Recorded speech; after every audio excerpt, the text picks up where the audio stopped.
Welcome to your commercial-free, uninterrupted investment show, sponsored by the SEC-registered investment firm, Wilsey Asset Management, a fiduciary firm owned and operated by President Brent Wilsey, who has been putting clients' investment needs first for over 40 years. The Smart Investing Show has been giving unbiased financial information for over 27 years on local radio stations right here in San Diego, providing you with fundamental analysis on stocks and investments you want to know about.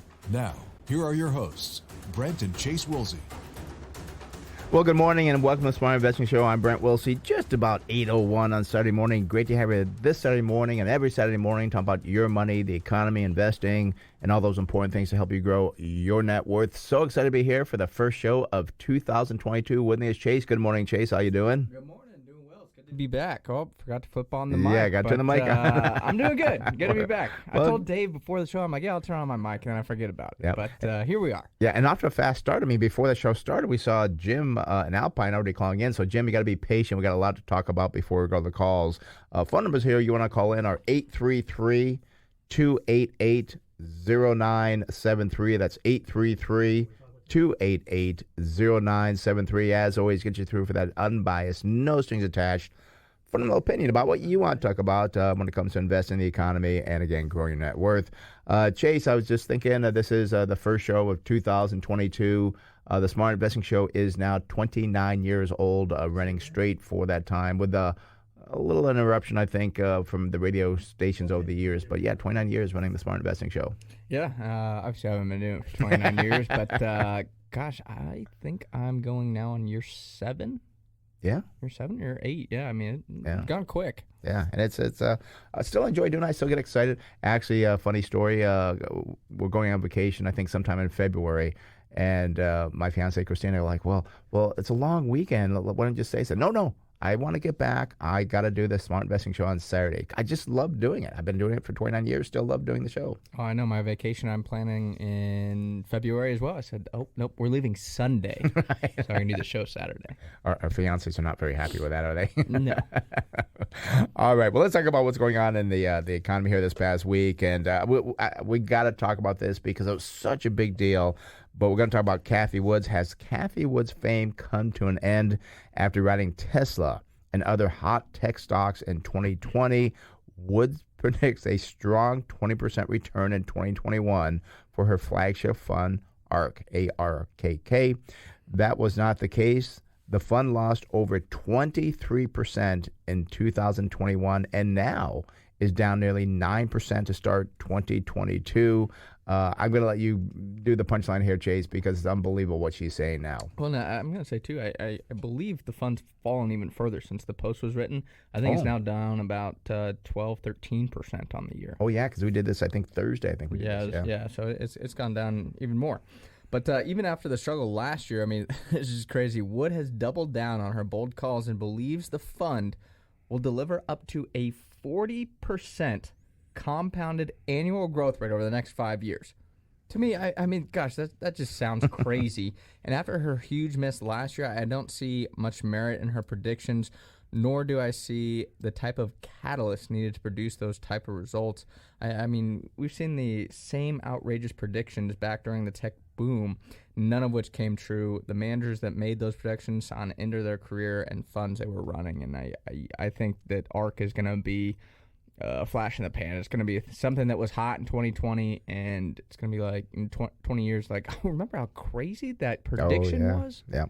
And it's kind of funny. I remember some of these, and actually from the post that we did, I remember some people actually brought up the names, like Mary Meeker was hot during the tech boom, and like, oh, she had the same type of predictions. Where is she today? I don't know. A couple other ones, I think Henry Blodgett, I think, was one. There was other ones that they had great performance because they just rode things up to crazy levels. And then when it stopped, they were over. And so, but she was very hot. Cathie Wood was very hot. Last year? Last year and even 2020. Well, so it was 2021, the start of the year. She was on fire, and then it obviously tanked 23%. And I think from the peak, it's down like 50%. And I was actually reading a interesting article in Barron's that talked about the average fund flow, though, into her ARK fund, and this is off the top of my head, I think was around 103, 106. And now the current price, I want to say, is around 80 or 90. So the average person that's bought into that fund has lost money, even though it's still gone up over the last 5 years. But what do people do? They buy into the hype. Right. So people that were buying into ARK, a lot of people have lost money on it because they wanted to be part of that excitement. And the big thing that people miss, and I joke with Harrison, our financial planner, all the time, is she was charging 0.8% basically to buy Tesla. Her position in Tesla was like 30%, or it was something ludicrous in 2020. I was like, you should have just bought 100% Tesla back then. That's what you're going to do. That's what you're going to do. Yeah. And she was charging 0.8% for that. I mean, it's just crazy. And this is why we talk about growth doesn't work. And also, too, when people come in and they'll say, well, what's your past performance? Well, we can tell people what the past performance is, but it's really not important, because how many people went into Cathie Wood's fund because, oh, wow, she did 100%. I want to be part of that. You've got to understand the concept of the investing. What are they investing in? And if you looked at what she was investing in, all those high flyers, and again, you said about 30% in Tesla, and I think she had Peloton, she had Teledoc. I think still has Teledoc. Yeah, well, yeah, but all these crazy ones, and you got to, as an investor, sit back saying, do I want to be the guy or the gal that pays the highest price for these, or do I want to find somebody that's investing and trying to find some value to something, that buying things on sale versus the fear of missing out problem. Yeah, and that's what I'm saying too, is I just don't see how you could produce 40% per year over 5 years. I mean, that is a ludicrous return. I mean, it's just insane. Well, I guess she thinks that Tesla's going to go to, what, 5,000, I guess? Tesla's only like 8%. And this is the other it's only 8% now? It's really been, well, think about it. Tesla was up 56% last year. Right. Her fund was down 23%. So even with Tesla being up 56%, she pared that back last year to buy other things, and she bought things like Coinbase and Roku, which has just been abysmal lately. Right. And that's why her fund was down 23%. So it's terrible if your top position was up 56% and your fund was down 23%. And this is why we say we don't like buying the growth companies. Yeah, you're the hit of the party. Oh, you're so exciting. But when it drops dramatically. So it's just not our investing that we do, and that's why. So, yeah. And I do want to say too, sure. just talking about the growth stocks, and we really don't see them doing well going forward, especially with the rising notes and so forth. That's why I don't see her fund doing well, is because growth I just don't see being in favor over the next 5 years. And kind of on that too, I just want to promote our YouTube Smart Investing Weekly Stock Analysis real quick too. We did one on NVIDIA yesterday, kind of talking about how growth stocks we believe are going to struggle. So again, if you want to check out that YouTube video, just go to YouTube, type in Smart Investing with Brent and Chase Wilson. You can watch our thoughts on NVIDIA, another popular stock. Yes. Let's move on to the jobs number from yesterday. The headline job number of 199,000, again, missed the estimate, which was looking for a gain of 422,000 jobs. But again, looking under the surface, the jobs report wasn't really that bad. To begin, the previous 2 months saw a total revision upwards of over 300,000 job additions. There was also a major discrepancy, once again, between the establishment survey and the household survey, as the latter showed a gain of 651,000 jobs. Now, I believe this will bode well for another revision upward next month to the report. The unemployment rate was also very strong at a rate declined to 3.9%, which did beat the estimate of 4.1% and did come closer to the 50-year low set in February 2020 of 3.5%. I got to say, doing a great job of getting back the jobs that were lost. Not job creation, but getting back the jobs that were lost. Job recouping. But what I will say, too, one thing that worries me about the report is the labor force participation rate. I mean, it remains at 61.9%. And if you look at the decline in the labor force participation rate from February 2020, when it was about 1.5 percentage points higher, it means that we have lost about 2.3 million people from the workforce. Compare this number to the fact that we are now just 2.9 million jobs below where we stood in February 2020, and I'm concerned about, without an increase in labor force participation, employers will continue to struggle filling those jobs. Because again, if everyone's there and all the jobs get filled, you're talking about a discrepancy of 600,000 jobs, really. Yeah. I mean, that's not that many. And as November of that month, there were about 4 million more open jobs than unemployed workers. This just does not bode well for wage inflation, which in turn concerns me with actual inflation remaining high. I don't see where people are going to be able to fulfill those jobs if people aren't coming back to work. Yeah, and you can't have babies fast enough because it's going to take, about 20 years before they can really do any work that's worthwhile. One thing I think is going to happen with this is you're going to see an increase in automation because employers will figure this out. And the sad part is people that don't want to work, want higher wages, it's just forcing employers to say, okay, how can we automate this and eliminate those jobs? So I think in 5-6 years, there's going to be less jobs because of automation really came on strong. And the other thing we could do, but I've talked to a couple of congressmen, I've talked about it on national TV and so forth, we need to somehow speed up legal immigration to vet people that come in because we need more bodies to work, but you can't just have anybody come across the border to work. Yeah, and the sad part is you need manufacturing, you need transportation, and we're not there yet where we have autonomous trucks can drive everywhere. I think to really feel comfortable with that, mass adoption, that's probably like 20 years out, I think. You can probably start testing it. I know it's been tested. I'm pretty optimistic about it, but that's still a while away for somebody to be driving and all of a sudden you see a semi with no driver. I don't know if people are ready for that. That scares me, yeah. So, because that is going to be a huge issue, and that's something that you need, and that's going to, I think, cause a lot of problems. I saw that FedEx is, again, kind of having problems with supply issues, labor supply issues, and getting packages around to different places because they just don't have the labor force. And when about talk about the automation, GM has what's it called? Light Force, I think is what it is. Bright Drop. Just things like that you're going to have in the manufacturing, or maybe for FedEx Express, they'll have like little robots that'll pick up the packages, load the trucks for people so they can just drive off. So there's going to be ways to cut labor out to where, like, okay, we can now cut out maybe 100 jobs here, 100 jobs there by automation. And that I've seen, actually, I remember, probably 6-12 months ago, I saw they actually had a little robot that was a hostess that can actually take people to the table to seat them. So little things like that. And what I think is going to happen is that we're going to have major unemployment probably 5-10 years down the road because automation.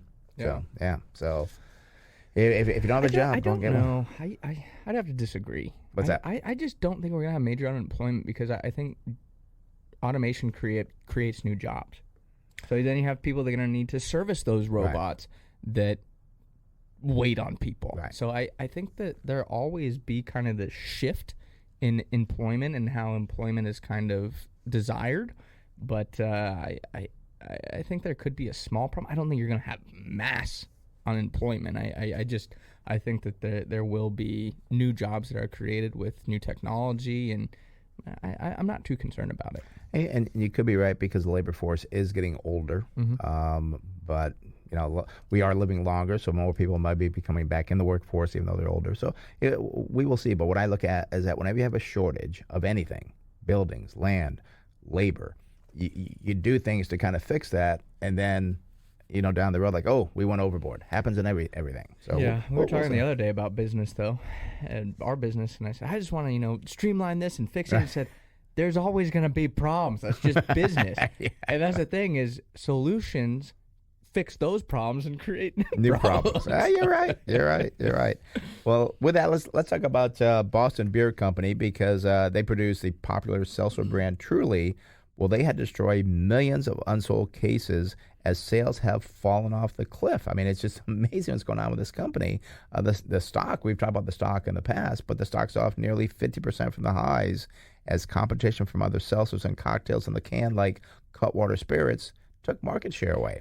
Yeah, and sales of these ready-to-drink cocktails, they call them RTD cocktails, more than doubled in 2021. I know I've had the Cutwater a few times. I still like the seltzers a little bit better. Don't really drink Truly, though, so I don't know. But it's kind of cool that the Cutwater is a San Diego company. Mm-hmm. Well, it used to be. But got acquired by Constellation, I think, in the deal with Ballast Point. But it's just... It's something, again, that we talk about is you can't buy into the hype. People were buying into the hype of the seltzer market and buying Sam Adams, and gosh, it just has absolutely crushed that stock. And we were kind of joking before the show here. How did they destroy these seltzers? They didn't provide details on that. It just said it was destroyed. It's like they go blow them up, they dump them down the drain. They must have cut them off the tops, just dumped down the drain. And we were talking what a shame. And probably somebody at Boston Bear didn't think about this, but they could have given it to like your charity where you're doing golf tournaments and stuff, and give charities these to make money off of at charity events where you're doing things. How many charity golf events would go across the country? There's so many of them. I mean, it's crazy. And the other thing too that we were talking about is, the charity thing I think is really nice, but even too, you could do promotions. Just go take the cases to different universities. But I guess it's hard during COVID because a lot of the universities are closed. But I was going to say, you just go take those cases to the universities and set up a little stand and hand them out. I'm sure the kids will take them. I guess somebody in marketing didn't think of that, but it is kind of surprising. And the stock is down. And I'm not a big fan of drinking. I'll have a drink now and then. I'll have a seltzer once in a while. I did try those Cutwater things, and it's just like I wasn't really impressed. I don't know. Yeah, they're okay. It was okay, I thought, yeah. So phone number is 833-288-0973. That's 833-288-0973. Going to open the phone lines just in a couple minutes, so if you want to call in and get that unbiased, no strings attached, firm opinion about what you want to talk about, that's what we're here for. Chase, I do want to talk very quickly about the 10-year note hitting 1.8% yesterday it was. And this was a quick climb from a year-end close, about 1.5%. And we talked a little bit about technology. This is going to cause some problems going forward, I believe, in mortgages, investing, many things. Yeah, and I'm going to toot my own horn here a little bit, but in the last show I did, you were gone in 2021. I said, the 10-year note can move very quickly up to 1.75%.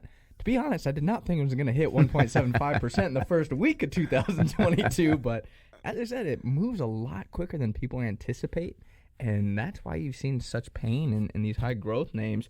And I mean, we would not be surprised to see the 10-year note at 2%. Right. And I think 2.25% by the year's end is kind of where I'm thinking it should land. And I don't know if you remember, but I think it was around the summertime we're talking about, and the 10-year note was lower at that point in time. And I did predict, I said, I think by December 31st, it's going to be about 1.75%. Well, I was wrong. It's 1.5. I was only off by a week, though, so I was like, not too bad there. So, hey, and Chase, it is a new year, so we're going to have a workshop for people, for investors. I mean, we've got 2022 here. There's going to be a lot of things going on this year. It's going to be an uncertain year, and if you're not sure what to do, well, we're going to discuss why the index may not perform as you expect, how to take the emotions out of investing and avoid the roller coaster ride of investing, and how to build a portfolio to weather the possible upcoming storm. This is a free workshop. You can sign up at our website, smartinvesting2000.com. That's smartinvesting2000.com. You can also call the office at 1-800-76-WILL-SEE. That's 1-800-76-WILL-SEE. Talk to Priscilla. She'll get you signed up. But so excited to do this workshop again. We've not done one in a couple of months, I think, right? 2-3 months? I can't remember the last time we did. I think it might have been September. Yeah. It's been a while. Yeah, we've been really busy with a lot of other things going on. And we love doing the workshops, just like we like doing the radio show. But we're not going to have as many this year. So, if you need to kind of sign up, because if you want to come, we talk about how everything we do. We show the target sell prices. We show how to do the fundamentals. We really educate you on everything we do and how we've been successful managing money for, gosh, I've been doing it now for 42, I think it's now 43 years. I've been in the finance world. Yeah. Yeah, and that's a great point. I'm going to push people a little bit more here because, as you said, we're doing one in January. I think our next one's not scheduled until like April. Yeah. So, make sure if you want to come see the Smart Investing Workshop, register for this January 27th one. Yeah, 6 o'clock. That's a Thursday, I believe. And again, seating is limited. So sign up now. SmartInvesting2000.com. All right. Well, let's open the phone lines again. 833-288-0973. Again, that's 833-288-0973. Let's go out to Alpine to Jim, who's been waiting very patiently for the last, 15 minutes here. Jim, good morning. You're on the Smart Investing Show. Brent Chase. How can I help you? Hey, 15 minutes is a small price to pay to be the first out of the box for the new year. Nice. Well, congratulations on that. We'll send you a prize.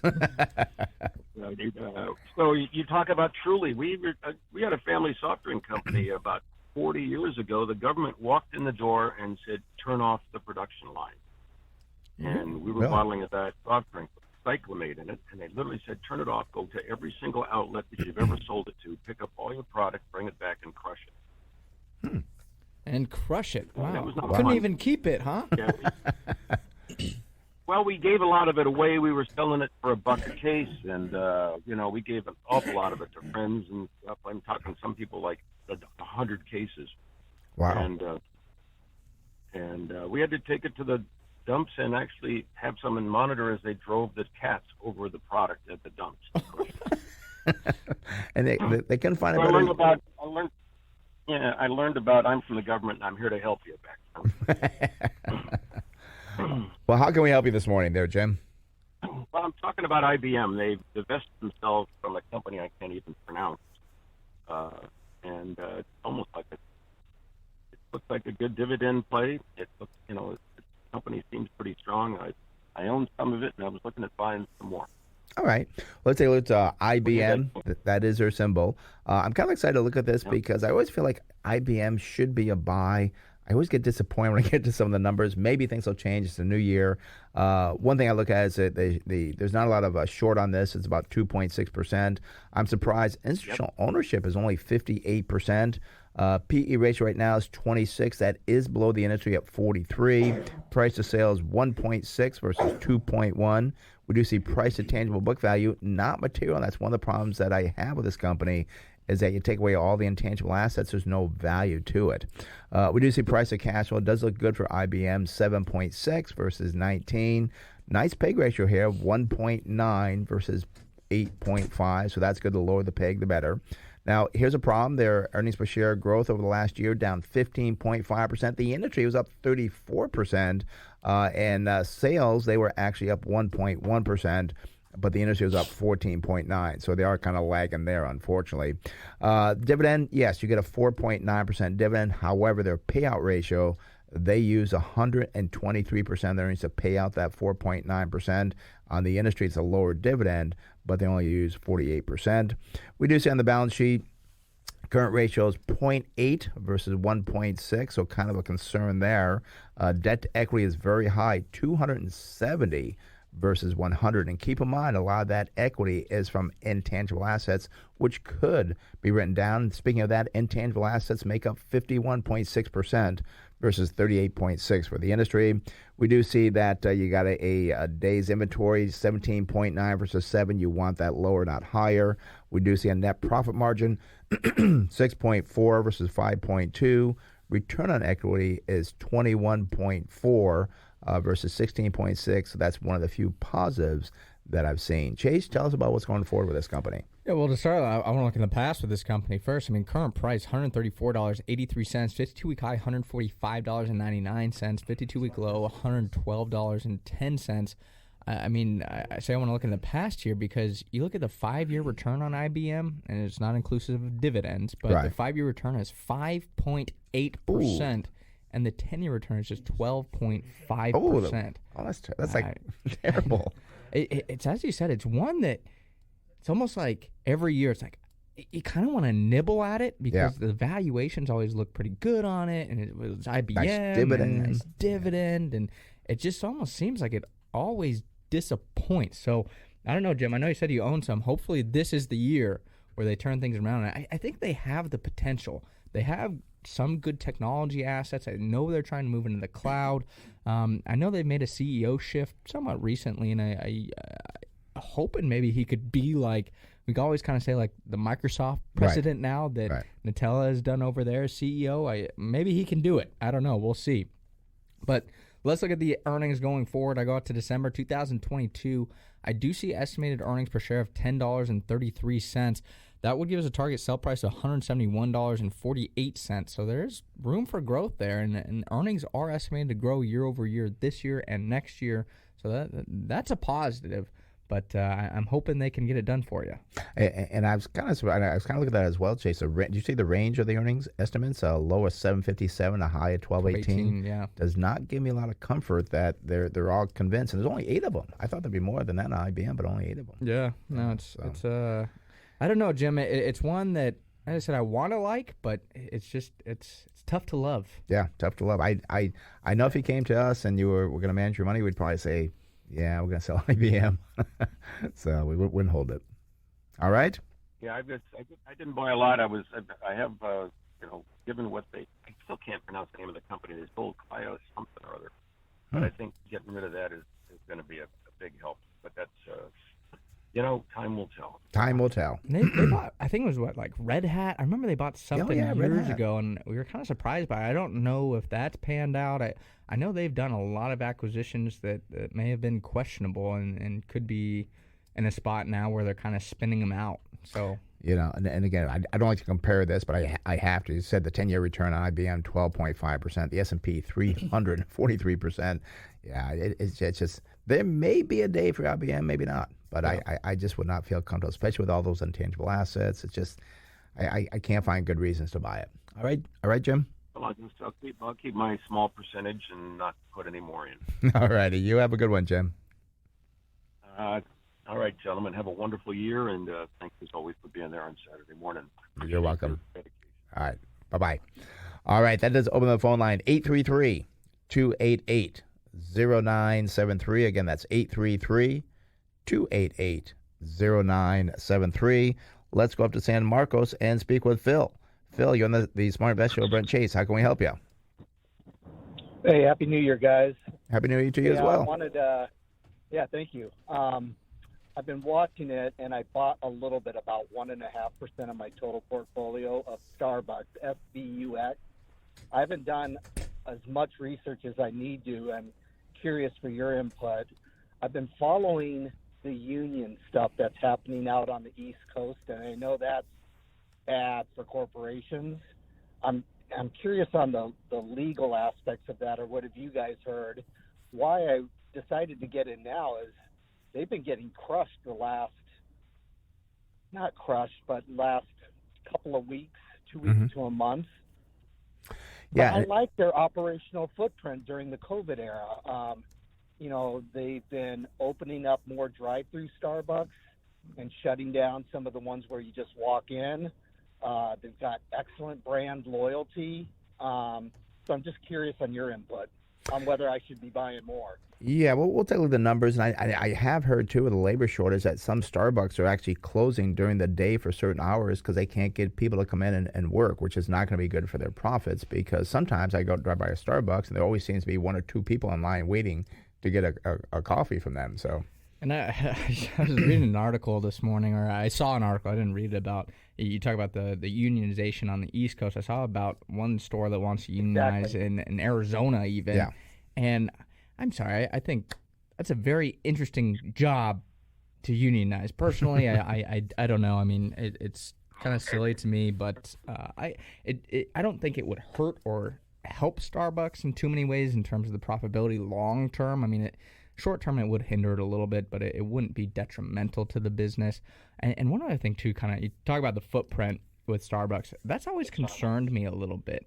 Is you can't go to a Starbucks without being able to throw a rock at another one across the street. I mean, there's so many out there. I mean, I know when I go to like Albertsons in Rancho Bernardo, there's a Starbucks in Albertsons, and there's one right next door. And the same thing in Scripps Ranch. There's one in the Vons, and then there's one across a parking lot.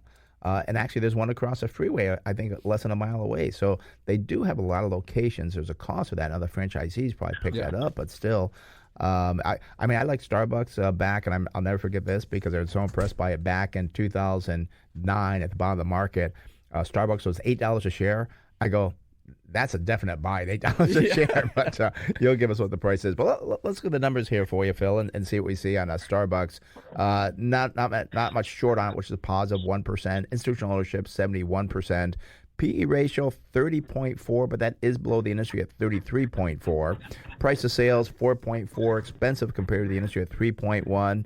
Now, no price to book value or price to tangible book value, which surprises me. The industry does have a price to book of 16.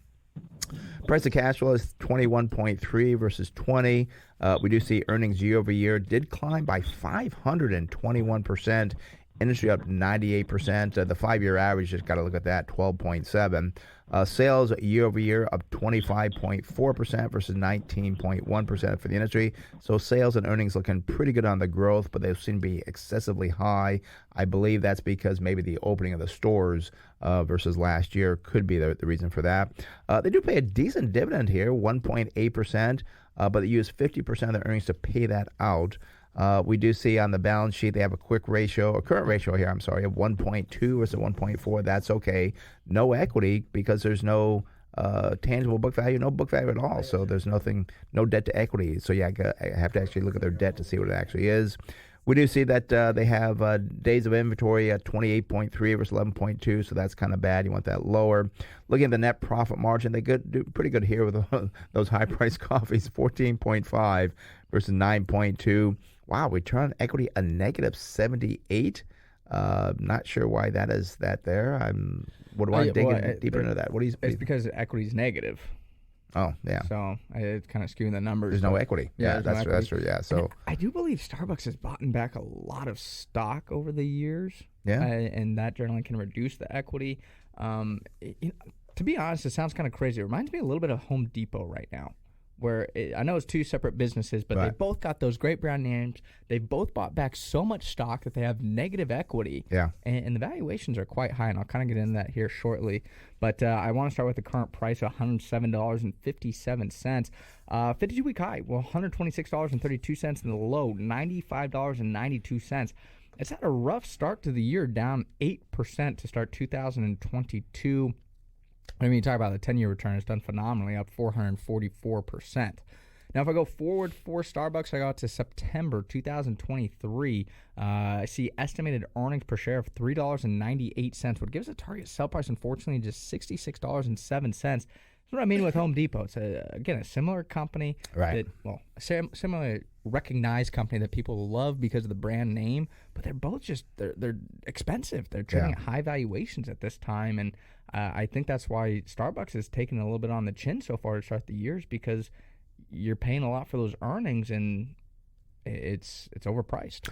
Yeah, and I do believe, and you want to look at a little bit more at this as well, Phil, because I believe they're doing a lot of expansion in China. I say the same thing. Yeah, and China, I'm just kind of nervous about the future for China. Could this cause Starbucks problems in the future? And the thing I'm curious about on China, I remember hearing a lot about China a couple of years ago. I haven't heard as much from Starbucks on China because it was newsworthy, but we don't follow Starbucks closely. I'm not sure how that Chinese expansion is going. I know that they were kind of taking on Luckin Coffee. Well, that was a joke.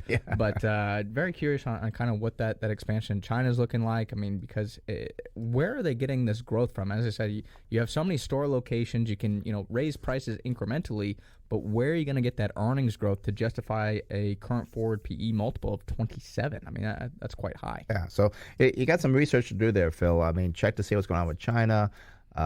Check on the balance sheet how much debt they have. So you got some things to do before you invest into Starbucks. And I know it's just such a great brand. We all want to own it. But as an investor, you got to say, am I paying too much for this company? All righty? Thanks, guys. Happy New Year. You too, Phil. Have a good one. Bye-bye. All right. That does open on the phone line, 833-288-0973. Again, that's 833-288-0973. I look over, we got quite a few callers holding, so be patient with us there because it is time to talk to our financial planner, Harrison Johnson. Good morning, Harrison. How are you doing this morning? Good morning, guys. Happy New Year. Yes, it's Happy New Year, and you got I like the topic for today, adjustments for the new year. You mean you can't just do a financial plan and just let it sit on the shelf forever? It's okay? It's not recommended to do that. Things kind of go off the coast a little bit. But some of the things that I look at the start of the year, this year with 2022, it might make sense to update your payroll deductions into retirement plans like 401ks or maybe an HSA. This year, we have higher contribution limits for the 401k, Roth 401k. It's $20,500 a person, and then if you're over 50 with the catch-up contribution, it's up to $27,000. For an HSA, $3,650 per person, and then if you're over 55, you can do an extra $1,000 there. IRAs, Roth IRAs have the same contribution limits as they do last year, right now, we are in the window where you're still eligible to contribute for 2021, and also you can contribute for 2022. So if you haven't done for 2021 yet, you still have the ability to do that up until April 15th. Something else, if you're at the age where you're taking required minimum distributions from pre-tax retirement accounts, it might make sense to update your monthly withdrawals from that to even out to what your RMD is. Also, if you're charitably inclined, it might make sense to divert some of that RMD to a charity through a qualified charitable distribution as opposed to just giving cash, because that cash might not be deductible if you don't itemize. And then lastly, if you are taking income from various investment accounts, it's always a good idea to look at those withdrawals that you're taking, especially at the beginning of the year, to see if there's any adjustments that you need to make depending on how your performance was last year and what your tax situation looks like this year. Yeah, a lot to think about there, and especially too. It's always hard when you kind of start the new year, and you have so many other things to think about. But kind of getting going on the right foot there financially is always a good point. And I know a lot of people don't think about adjusting their 401k, so that's definitely a good point there. Yeah, and these are things that people have to do, and I think they don't think about it. That's why you need a good financial planner that's going to, again, be on top of this stuff for them.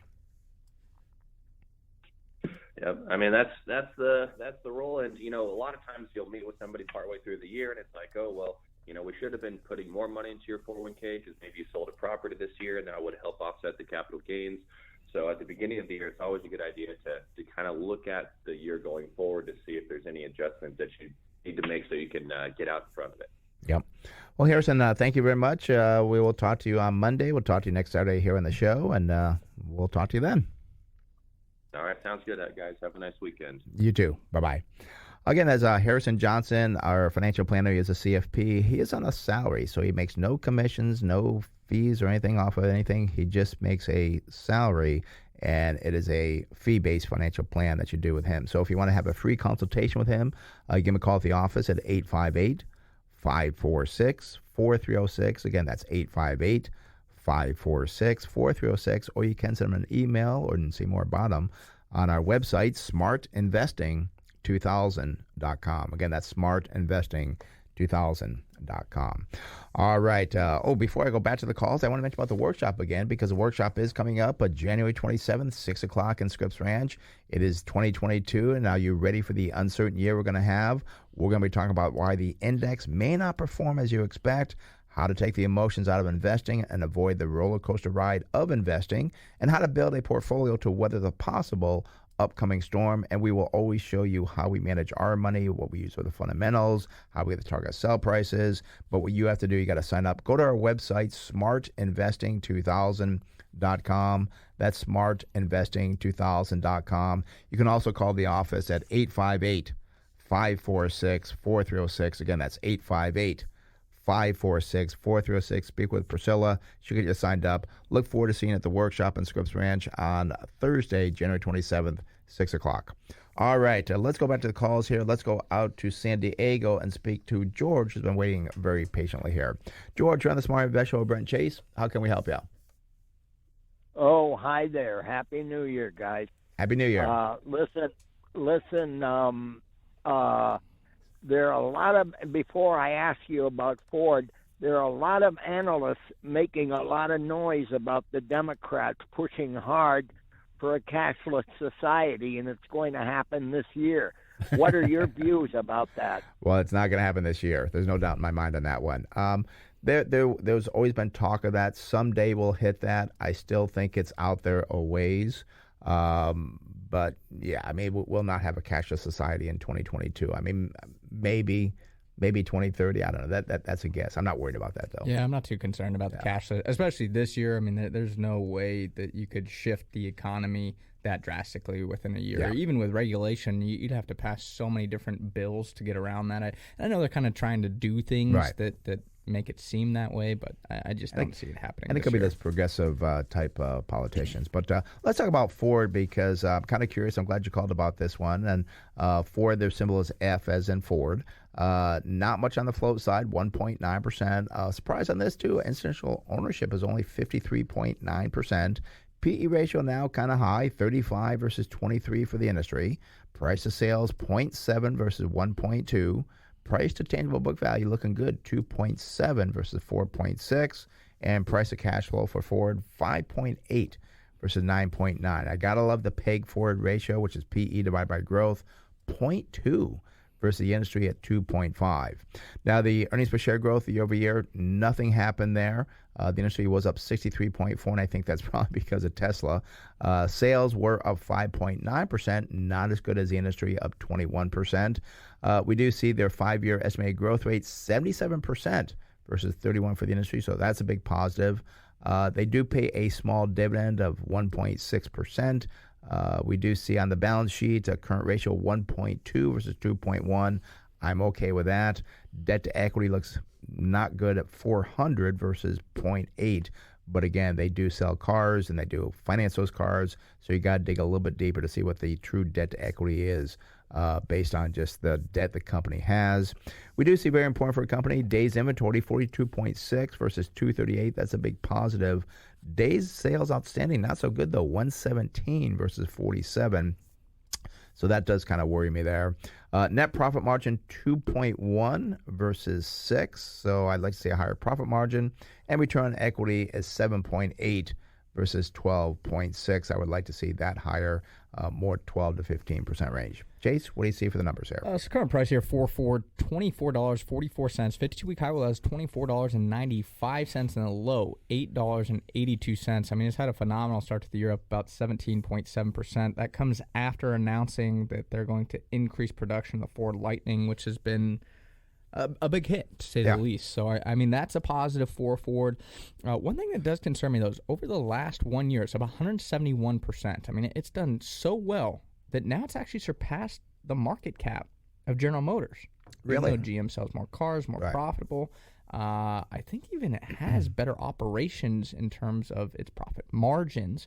And I'm kind of surprised by this. I think it's ridden the momentum of it and kind of carried it past a comparative point where it should be against General Motors, personally. And I know you got to do the earnings going forward, but I want to comment on that as well. So I think what happened with Ford was they were way behind, and they really turned things around to catch up on the EV side, but I still don't think they're at the level that GM is yet. So I think this could be an overthink, but we're going to see when we get the numbers here. Yeah, and the other thing, too, is on the autonomous side, I know GM does so much there with Cruise, and I hear that Ford is doing partnerships on the autonomous vehicle side, but I don't believe they're on the same level as like a Waymo, a Cruise, or hate to say it, but even a Tesla. Yeah. I don't know where Ford is on that scale of things, especially to kind of justify its comparative multiple against the General Motors.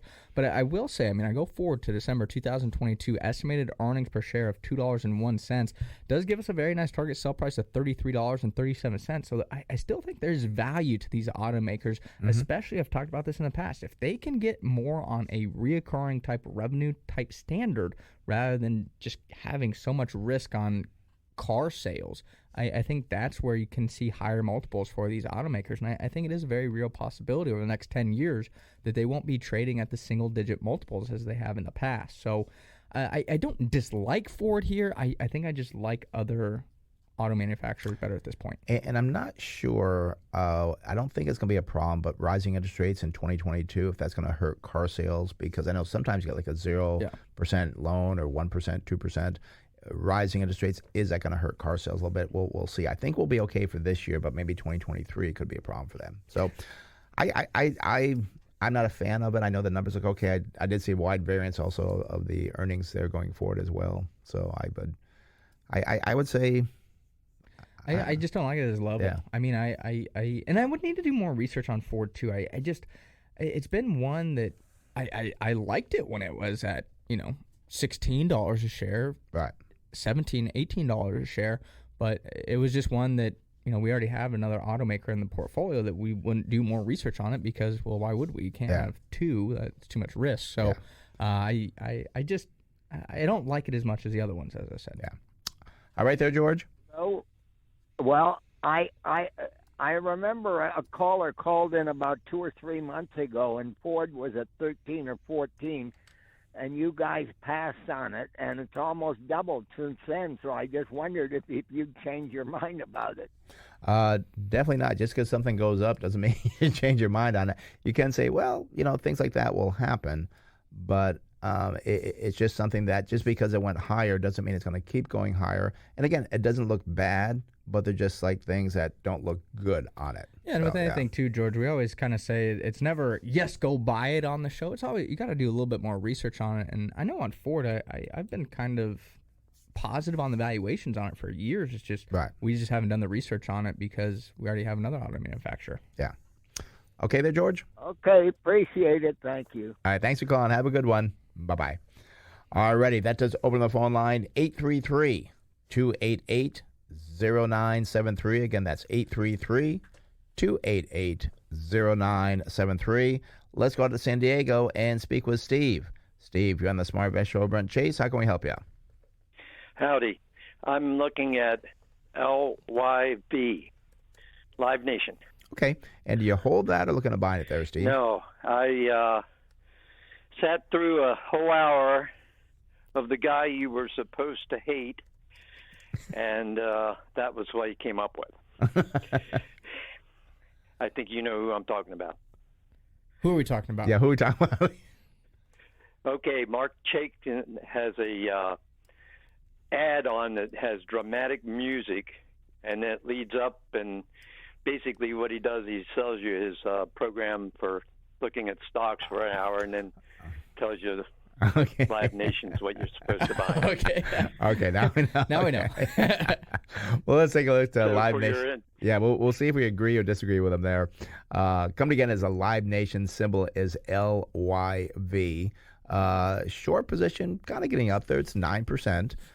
We do see, not going to like this, no PE ratio versus 33.7 for the industry. Price of sales, very expensive, 6.6 versus 3. No price to tangible book value. Price to cash flow is expensive, 27.8 versus 18.3. So we like to buy things on sale. I'm not seeing that here. Now, looking at the earnings per share growth over 1 year, there is no growth on the earnings. The industry is up 126%. However, sales growth just blew the cover off the ball here, 104 versus 3.7. We do see a 5-year earnings per share growth estimate of 80.3%. That's very good. The industry's at 26.3. They do not pay a dividend. Let's look at the balance sheet here. Quick ratio, current ratio 1.2, above the industry at 1.1. No debt to equity because they don't have any equity. Looking at the net profit margin, a negative 23.6% versus the industry is a positive 10.5. Return on equity, very good, although I didn't think they had equity. 221 versus 10.9. So kind of some strange numbers here. Chase, what do we have going forward for Live Nation? As the current price here for Live Nation, $115.86. 52-week high, well, that's $127.75. And I see the 52-week low at $65.88. Over the last year, it's up 59%. Gosh, over the last 10 years, it's up at 1,099%. So, I mean, it's definitely done well as of late. I just don't know if now's the time to buy it. And I was curious what this company was. It looks like it is concerts and stuff. Right? It's concerts, yeah. But it was a merger of Live Nation and Ticketmaster. Oh. So they actually promote, operate, and manage ticket sales for live entertainment in the U.S. and internationally. So I don't know. I say I don't know. Let me give you the number of why I say I don't know. I go to December 2022. I see estimated earnings per share of $1.02. I look at $1.02. That would give us a target sell price of $16.93. And again, the current price, $116, we'll call it. Trades at a forward PE of 114 times. I don't know why ticket sales would be valued at that type of multiple. I think the whole thing that I'm saying is that, now that COVID's going to be over, everybody's going to go back to the concerts and Ticketmaster. That's what I think. I think it's kind of like overdone. Doesn't mean the stock won't go higher, but based on the fundamentals, it is way overpriced. It's pretty weak looking. Craziness can happen for a while. We've seen that with the meme stocks. But based on the fundamentals as an investment, I would say, no, this is not a buy at all. Yeah, I don't like it. Yeah. All righty? Yeah, well, that's wonderful. And your assessment is exactly the same that I I came up with as far as the expectation of live entertainment to come back after the COVID. Yep. And actually, I think a lot of that has come back already. I mean, we're seeing football stadiums filled with people. I'm not sure so much on the concert side. I think for December, maybe slow down a little bit, but I think it's going to come back probably in the next month or two. So, all righty. Thanks for your help. All right, Steve. Thanks for calling. You have a good one. Bye-bye. All right. That does open the phone line, 833-288-0973. Let's go out to La Mesa and speak with Mike. Mike, you're on the Smart Invest Show. Brent Chase, how can we help you? Hey, good morning, guys. Can you hear me? Yep, we can hear you fine. Great. I just, at the open of the show, I heard you talking about autonomous trucks. Mm-hmm. And one of the things that I'm seeing, or I've heard through a friend who's in Pittsburgh, I was there over Thanksgiving, is that when Uber got out of the autonomous cars, there was a company called Aurora that got involved and took over that unit. Now they're the ones that are driving the autonomous trucking in Texas right now. So what's going to happen is, according to Aurora, is that the truck will cross the border. It'll be autonomous to a depot somewhere in Texas, and then a live driver will take it over from there and take it to where it's got to be delivered.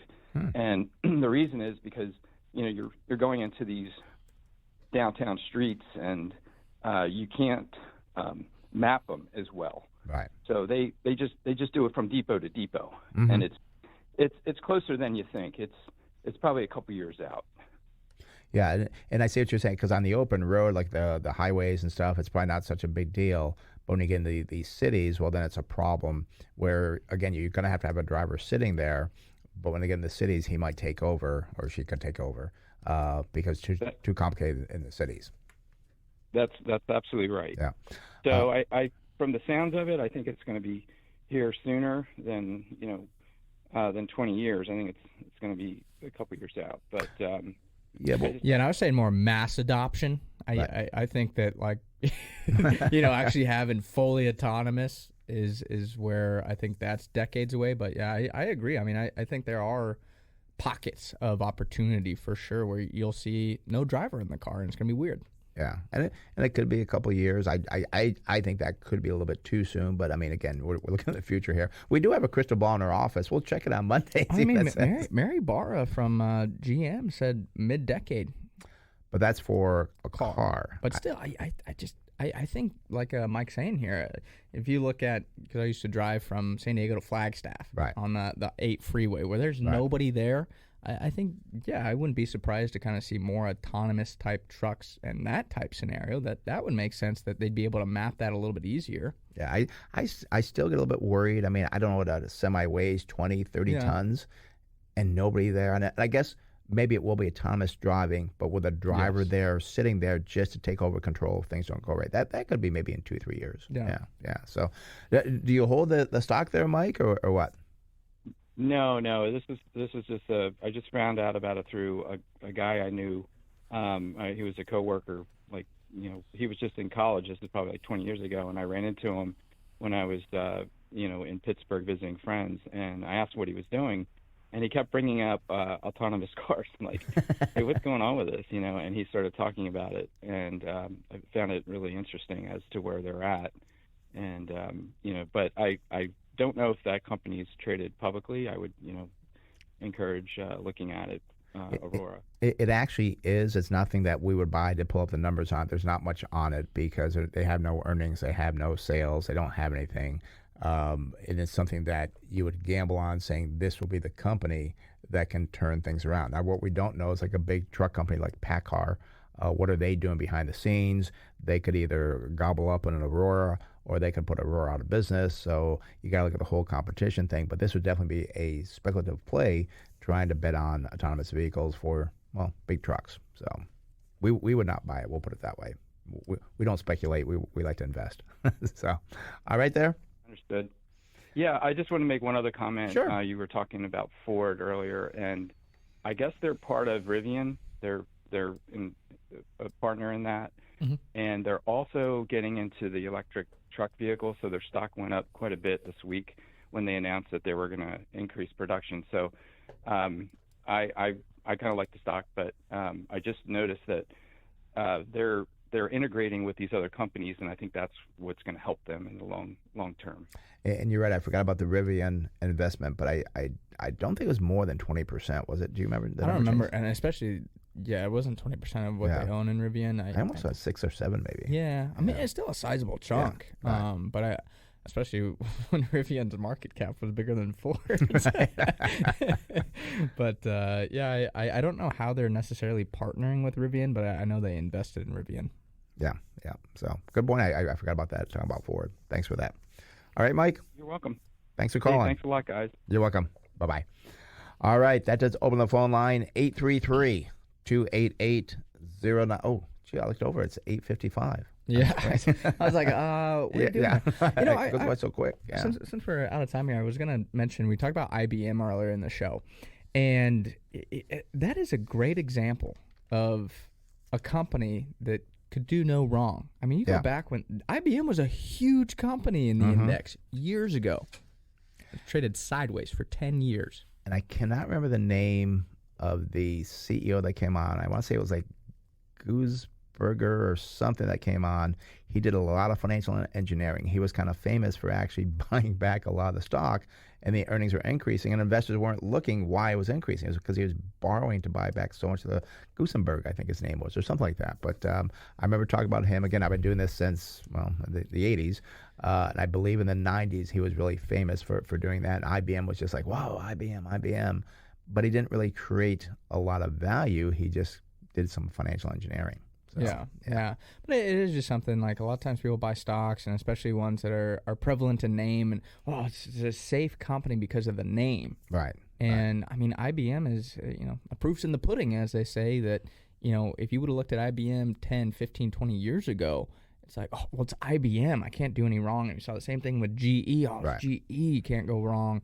And you got to be so careful when you invest, because a lot of times people just invest by the name. Right. There's so much risk in doing so. And based on what it did in the past. And by the way, I do want to tell Richard, sorry we couldn't get to you. It was on hold for quite a while. He wanted to talk about General Motors. And I wanted to go to it, but then we didn't, I didn't want to run out of time. I didn't run out of time and just do it too quick. So Richard, call back next week. We'll talk about General Motors, because we talked about Ford today.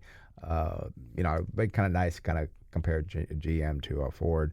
But, you cannot invest in companies just because they've done well in the past. And people get so excited about things, and they invest with their emotions. And that's why our line has been for years now, no emotions, just results. That's what we do in our investment firm. Because if you get emotional, get too excited about something, just because of the product or because it's gone up a lot, you really got to check to say, wait a minute, let me kind of pull back here and kind of look, is this going to be a good business? Because that's what you're doing, buying a small piece of a large company. Exactly. So, I mean, that's why we're here. That's why we do the Smart Investing Show. It's also why we do the Smart Investing Workshop. If I would maybe throw that out there for the callers one more time, is that'll be held, Thursday, January 27th at 6 p.m. So, looking forward to doing our first workshop there of 2022. Yeah, if you want to sign up for that, go to our website, smartinvesting2000.com. That's smartinvesting2000.com. And at the workshop, we show you everything we do when we manage our money, how I've done it for many, many years. And it's not anything fancy. It's a lot of hard work. It's a lot of numbers. But it's about, if you had the chance to go buy the local 7-Eleven, would you buy it if you had to pay 80 times earnings and take you 80 years to get back what you paid for that 7-Eleven? I would hope not. That would not be a good investment. And there's a closing bell. So thank you for listening to the Smart Investing Show. It is for informational purposes only and should not be used as investment advice. If you'd like to discuss in more detail your investment needs, have other investment questions, feel free to call myself, Brent Wilsey, or Chase Wilsey at 858-546-4306. That's 858-546-4306. And visit our website, smartinvesting2000.com. That's smartinvesting2000.com. For more daily educational information on investment tips, go to our Facebook page, Smart Investing with Brent and Chase Wilsey. Have a great day. We'll talk more next week right here on the Smart Investing Show. So amusing to think that I did all that, and say. Not in a This program is sponsored and produced by Wilsey Asset Management. Opinions and offers expressed during this program are not those of Odyssey or 97.3 The Fan.